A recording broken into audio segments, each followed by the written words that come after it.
specific, right, with your goals. Like I was talking about yesterday, a hyper niche goal. And let's say there's only one, because that's kind of the nature of that. You're basically saying to yourself in every way possible, at least in the beginning stages, this is what I want to get better at. This is what I want to improve on. I just want to ask the question, how much do you really want to improve?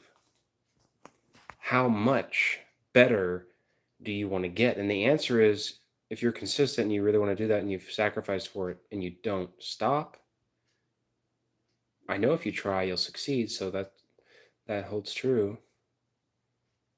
I think you will achieve more success or progress further in that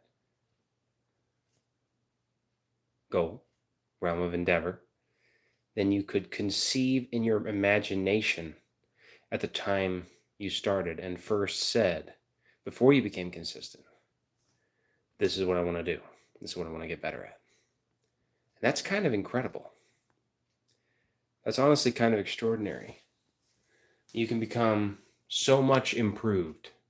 You can improve so much in one thing. Now, obviously, people improve in 4 or 5 things at the same time, but there's a limit to what you can achieve when you're spread so thin. So if you can say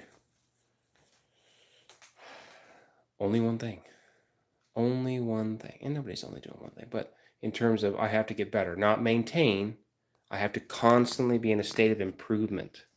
This is your singular focus in only one area. Then I think you will improve for more than you can imagine. Literally, you'll improve more than you can imagine. How unbelievable is that? God is so good. Remember, there are 2 ways that God increases man. One is if you win. His heart delights in the diligent. Something along those lines. God delights in the heart of the diligent. That's probably more like it. So if you're diligent, in other words, you're the first guy to make the call when you get a lead. You're the first guy to jump on an opportunity. You're the first guy to make the social media post. You're the first guy to whatever. You beat the competition to knocking on the door, whatever analogy you want to use. You're first, because as soon as the opportunity to work comes, you're already working. You seize the opportunity. You have one goal. God rewards the diligent. He increases those that win. But there's another category of people that God increases. And it's the category that I'm in. And it's not the people that win or the diligent necessarily. Obviously, all these things are multifaceted. But he increases those that seek his face. In other words, with the same degree of diligence with which you are pursuing your work with a single mind,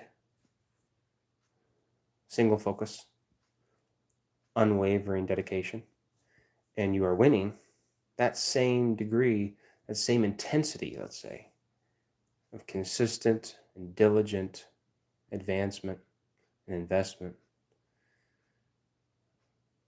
is being put forward by people like me in pursuing God. Those are the 2 ways God increases man. He will increase you because you seek his face, or he will increase you because you win. God loves the diligent. Stay after it and find truth in arm wrestling. Oh, and before I go, I don't know where in this kitchen, I'm at Grandma's, I don't know where in this kitchen I could set my phone, really, and have it be suitable and safe. But, you just choose possibly the worst place anywhere possible. I'm about to get a haircut, I think. So we'll see what it looks like afterwards.